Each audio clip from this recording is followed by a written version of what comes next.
mutane suna ta koke, suna ta korafi, yaushe Najeriya za ta tausaiti, yaushe za a daina wannan badakalar da ake, yaushe za a daina cutar da talaka, yaushe talaka zai daina shan wahala. Lokaci ne. Inna ma'al usri yusra, haka Allah ya ce. Duk inda tsanani yayi tsanani to akwai sauki. Duk lokacin da kaga wani ba abin da yake dawwama, Allah ne kaɗai madawwami mabuwayi.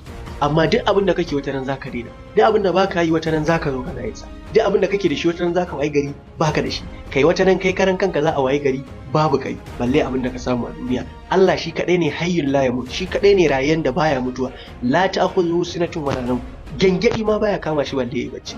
Saboda haka da wannan nake jan hankalin ƴan uwana wanda suke cikin wahala a wannan mulkin da ake a Najeriya, ku kwantar da hankalinku.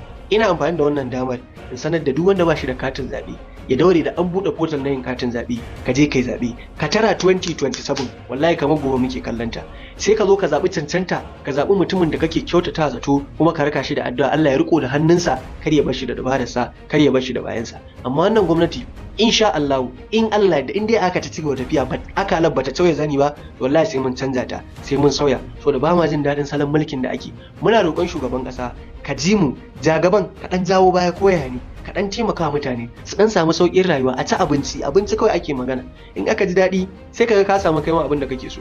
Amma mutane suna shan wahala, wallahi kai ma sai ka zo ka nemi mutanen kuma sun baka wahala. Allah ya samu dace.